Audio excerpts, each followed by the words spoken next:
ஆண்டவர் என்னோடு என்ன பேச விரும்புகிறார்? அதுதானே முக்கியம். வேத புஸ்தகத்துல எரேமியா 20ஆம் அதிகாரம் 11ஆம் வசனத்துல ஒரு பக்தன் சொல்லுகிறார், கர்த்தரோ பயங்கரமான பராக்கிரமசாலியாய் என்னோட இருக்கிறார், ஆகையால் என்னை துன்பப்படுத்துகிறவர்கள் மேற்கொள்ளாமல் இடறுவார்கள்.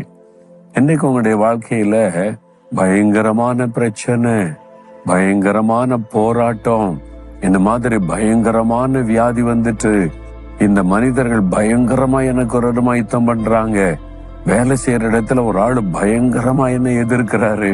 இந்த வார்த்தையை நம்ம பயன்படுத்துறோம் தானே, நிறைய பேர் பயன்படுத்துவாங்க. பயங்கரமா இருக்குது ஐயா இந்த பிரச்சனை அப்படிலாம் சொல்லுவாங்க.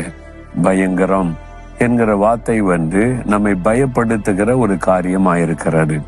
ஆனா அடுத்த பக்கத்துல பாத்தீங்கன்னா நம்முடைய தேவன் பயங்கரமானவர். அவர் பயங்கரமான காரியங்களை செய்கிறவர்.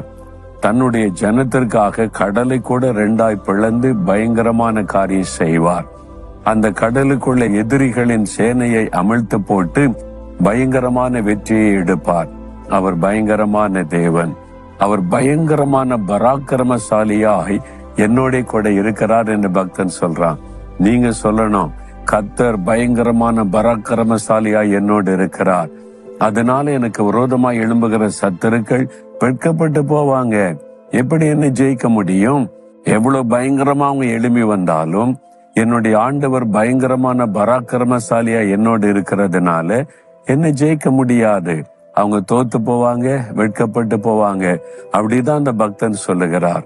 இப்படி அநேக சம்பவங்கள் வேதத்தில் எழுதப்பட்டு இருக்கிறது. உங்க வாழ்க்கையில கூட இன்றைக்கு ஏதோ ஒரு காரியம் உங்களை பயப்படுத்துகிற பயங்கரமான பிரச்சனையாய் வந்திருக்கிறது. ஆனா ஆண்டவர் சொல்லுகிறார், அதெல்லாம் ஒண்ணுமில்லாமல் போய்விடும். நீங்கள் பயப்படுகிறபடி ஒன்று நடக்காது. அவைகளை ஒன்றுமில்லாமல் செய்கிற பயங்கரமான தேவன் உங்களோடு கூட இருக்கிறார்.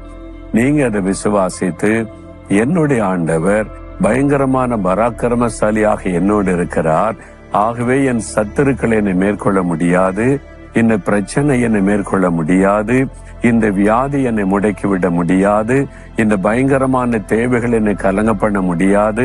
என்னால் என்னுடைய தேவன் பயங்கரமான காரியம் செய்கிறவர். விசுவாசிக்கிறீங்களா? அப்படி சொல்றீங்களா?